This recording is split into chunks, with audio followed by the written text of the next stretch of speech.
안녕하세요, 크리티스컷 이병현입니다. 오늘은 인천에 있는 유일한 다양성 영화 극장인 영화공간 주안에 다녀왔고요. 9명의 번역가들이라는 프랑스 영화를 막 보고 나왔습니다. 이 영화는요, 세계적인 베스트셀러인 디더리스라는 물론 가상의 작품입니다. 디더리스를 번역하기 위해 모인 9명의 번역가들이 프랑스에 위치한 한 벙커 안에서 2달 동안 번역을 하면서 벌어지는 미스테리한 사건을 다루고 있습니다.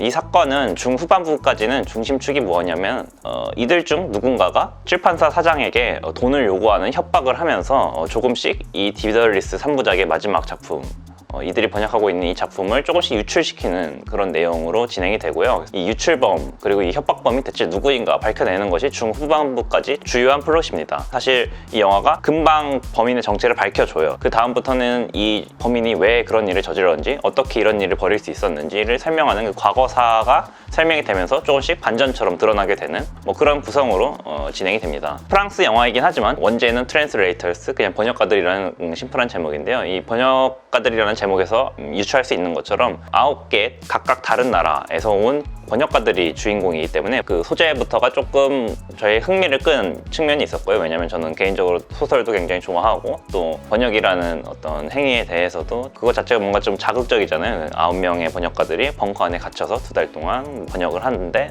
누군가 유출시킨다. 이 소재가 흥미로워서 보러 갔고요. 사실은 또 영화상에서 이들의 특징을 활용하는 장면이 몇몇 나오긴 합니다. 특히 인상적인 장면이 영화 거의 마지막 부분에 이 악당이 사람들을 총으로 쏠 것처럼 위협을 하는 장면이 나오는데, 그 악당이 사용하지 못하는 언어인 스페인어를 통해서 그 악당을 제압할 계획을 사람들이 세우게 돼요. 근데 이제 그 와중에 이 중국 번역가는 스페인어를 못한다 그러니까 누군가 스페인어에서 중국어로 번역을 해주게 되고, 또 그리스어 번역가는 자기는 스페인어도 중국어도 모른다면서 누구 그리스어 하는 사람은 없냐 이런 얘기를 하는데 아무도 그리스어는 할 줄 모르고 이런 상황들이 몇몇 묘사가 되고요. 특히 또 이 영화에서 좋았던 부분은 약간 유머 코드라고 해야 될까요? 물론 이제 그 유머 코드가 대부분은 유럽인들에게 통하는 내부자 농담 같은 거였는데요. 특히 그리스에서 온 번역가를 놀려먹는 부분들이 굉장히 많았습니다. 각자 자기 나라 자랑을 막 하는 그런 시간을 가지고 있었는데, 그리스 번역가가 자기네가 민주주의를 발명했다, 와인도 발명했다 이런 얘기를 하니까는 사실 그것만 최고인 게 아니라 세금 체납도 최고 아니냐 이런 얘기를 하고 이 9명의 번역가들이 애초에 디덜리스라는 작품이 가장 많이 팔리는 나라 번역가들을 이제 순위를 매겨가지고 1위부터 9위까지 데려온 거거든요. 근데 9위가 그리스예요. 그래서 이 악당이 가장 매출 안 나오는 사람부터 죽여버리겠어 하면서 이제 그리스 사람을 먼저 이렇게 위협을 하는 그런 장면도 나오는데요. 그게 약간 되게 심각한 장면인데 약간 웃기기도 한 그런 장면이라서 약간 중간중간 이런 유머 코드들이 좀 웃겼던 것 같아요. 그래서 이런 부분들이 마음에 들었다. 그런데 이제 사실은 이제 추리 영화잖아요. 그래서 추리 과정이나 전반적인 서사가 흘러가는 과정을 좀 살펴봤을 때 저는 결격 사유가 있는 건 아닙니다, 영화에. 그럼에도 불구하고 좀 아쉬웠던 점 지적을 하자면 인물의 동기가 조금 저에게 와닿지 않았습니다. 여기서부터 스포일러입니다. 주의해 주시고요. 이 사람이 자신의 그 범행에 이제 끌어들였던 사람들을 설득할 때 썼던 이 화법이라고 해야 될까요? 마치 자신이 시스템을 거부하는 인간이고 자신은 시스템을 뒤집으려고 하는 어떤 혁명가인 양 얘기를 하고, 또 이 사람들이 그거에 설득당하는 이유가 자신들이 이제 번역가라서 좀 부당하게 책의 표지에 실리지도 않고 이 책이 전 세계적인 베스트셀러라고 해서 인센티브가 자신에게 추가로 떨어지는 것도 없고 그냥 번역가로서만 기능을 하고 있다. 이 부분에 반감을 느껴서 사실은 이 범죄에 동참을 하게 되는 건데요. 이 작가가 막 붕괴를 하는 부분이 어떻게 자기 책을 번역하는 번역가들 그렇게 동물처럼 대화할 수 있냐 하면서 2달 동안 핸드폰도 뺐고 가둬놓고 그렇게 일을 시킬 수가 있냐 동물처럼 얘기를 하는데, 사실 영화를 보신 분들은 알겠지만 제가 한국인이라서 그런지도 모르겠어요. 그게 그렇게까지 동물적인 대우인가? 비인간적인 대우인가? 생각을 아무리 해봐도 전 잘 납득이 안 가더라고요. 그러니까 일하는 시간도 9시부터 8시까지 9 to 8, 그 안에서 2달 동안 자기가 자발적으로 계약서를 쓰고 들어온 거고 2년도 아니고 2달에 불과한 그런 시간인 거고, 그 안에 수영장도 있고 체육관도 있고 매번 아침 점심 저녁 다 주고 그것도 다 셰프가 최고급 음식을 해다 주고 여가 시간, 휴식 시간도 다 즐길 수 있을 만큼 주거든요. 크리스마스 파티도 열어주고 술도 무제한 제공해주고 영화도 다 그냥 평생 봐도 모자랄 영화를 대일 준비해놨다고 하고 도서관도 있고, 그러니까 모자랄 게 없는 환경을 조성해놓고 그냥 일에만 조금 열심히 해달라, 마케팅을 위해서. 근데 그게 그렇게까지 비인간적이라서 이런 엄청난 범죄에 가담해야 될 정도로 비인간적인 동물적인 대우였는지, 그렇게 붕괴할 만한 일이었는지, 따지고 보면 붕괴할 만한 일이긴 합니다만 이런 범죄를 저지를 정도였는지는 잘 모르겠다. 유럽인들이 보기에는 그 정도의 일이었는지도 모르겠어요. 이게 프랑스 영화니까. 어찌됐건 뭐 그 부분은 그렇다 치고, 또 이제 악당 빌런의 동기도 출판사 사장이 빌런이잖아요. 그러니까 죄목을 따져보면 일단 살인 미수가 있죠. 그리고 감금 있죠. 또 협박도 있습니다. 그러니까 감금은 이제 이 사람들이 자발적으로 들어온 거긴 한데, 그 뒤부터는 총을 꺼내 들고 협박을 하고, 그래서 감금을 시키는 거잖아요. 사실상 이 사람들의 의지와 무관하게. 이게 사실 굉장히 큰 죄거든요. 이 사람의 동기가 사이코패스인지 소시오패스인지는 모르겠지만 어찌됐건 돈에 미친 괴물로 묘사가 되고 있고, 이 사람의 주요 동기는 결국 자본, 돈이에요. 돈.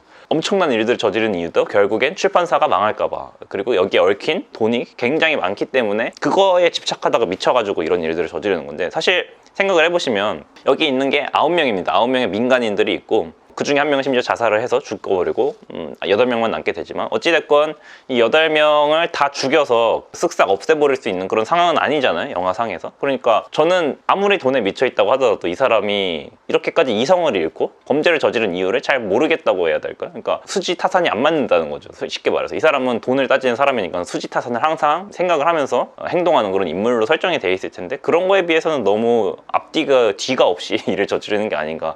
그 부분이 사실 잘 납득이 안 됐습니다. 뒷감당을 어떻게 하려고 그러는지 잘 모르겠달까. 그런데 어찌됐건 제가 좀 이렇게 꼬치꼬치 따져 물긴 했지만, 이게 영화를 결국에는 이게 반전이 굉장히 많은 영화잖아요. 그래서 끝까지 봤을 때 납득이 안 되는 건 아니다. 왜 그러는지 납득이 안 되는 건 아니라서 그래도 막 영화가 무너진 수준의 그런 결함들은 아니었다 평가를 내리고 싶고요. 이 영화는 너무 지금 개봉하고 있는 관들이 다 아트하우스 관들이라서 프랑스 예술 영화인가 싶어서 이제 기피하는 분들도 있으실 텐데, 사실 전혀 그런 영화는 아닙니다. 말씀드렸다시피 그냥 추리 장르에 철저하게 속한 장르물이고, 좀 대중 상업 영화에 가까운 테이스트를 가지고 있어서 아마 프랑스에서는 그렇게 개봉하지 않았나 싶기도 하고요.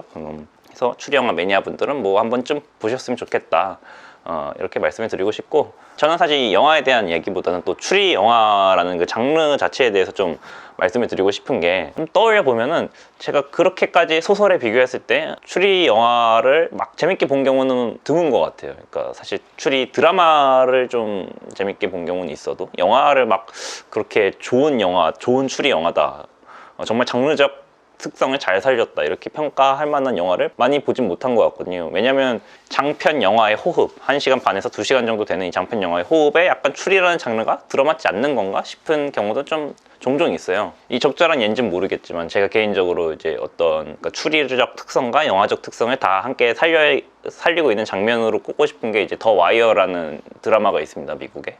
되게 시즌 초반에 나오는 장면인데, 유튜브 클립으로도 많이 돌아다니는 장면이에요. 두 수사관이 살인 사건이 벌어진 현장에 가가지고 대사가 한마디도 나오지 않고 현장에 남아있는 증거들을 보고 서로 이제 눈빛을 주고받고 막 고개를 끄덕이고 막 이런 식으로 약간 제스처만으로도 어떤 일이 벌어졌는지 다 그 사람들이 검증을 하고, 관객이 보면서 관객들도 저 사람들이 속으로 어떤 생각을 하고 있고, 그래서 결국에는 사건이 어떻게 벌어졌는지를 우리가 전달받을 수 있게 또 다 묘사가 잘 되고 있거든요, 이 영상만으로도. 그래서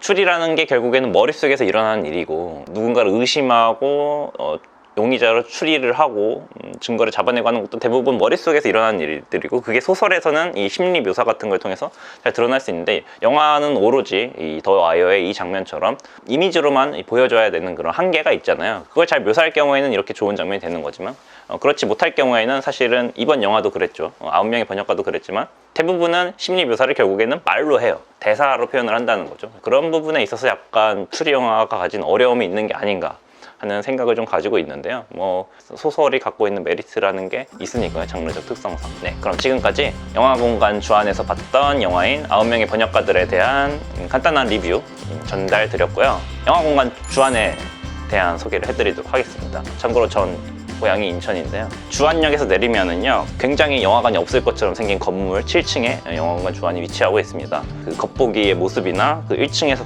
풍겨지는 분위기는 사실은 뭐 여기 이런데 왜 영화관이 있나 싶은데, 이제 막상 엘리베이터를 타고 7층으로 올라가시면은 굉장히 분위기가 좋고, 가면 가족 관객도 좀 있고 좀 지역사회에 정착이 잘 된 영화관이구나 하는 그런 느낌을 저는 받았거든요. 그래서 특히 수요일엔 5,000원 문화 영화가 있는 날 해서 이제 5,000원이면 영화를 보실 수 있으니까 꼭 한 번쯤 근처 사신다면 가서 영화를 보시는 게 어떨까 좀 추천을 드리고 싶고요. 주변에 CGV가 2개나 있어요. 그걸 보면은 이 주변 지역에 영화에 대한 수요가 굉장히 많다는 걸 알 수가 있는데요. 그 와중에 이 영화공간 주안이 지역사회에 잘 정착해서 버티고 있다는 것은 굉장히 의미가 있는 일이라고 생각이 들고요. 또 여러분들이 계속해서 이런 공간을 찾아가셔서 또 지켜주셔야 이런 다양성 영화들이 살아남을 수 있는 것이라고 저는 생각을 합니다. 9명의 번역가들 같은 경우도 다양성 영화가 아니었다면 한국에서 과연 어떻게 우리가 볼 수 있었을까 싶은 그런 영화였거든요. 그러니까 많이 찾아가 주시길 당부드리면서 이번 영상 마치도록 하겠습니다. 네, 저는 지금까지 크리티스 컷 이병현이었고요. 영상 봐주셔서 감사합니다. 네, 좋아요, 구독, 그리고 알림 설정 잊지 마시고요. 네. 안녕.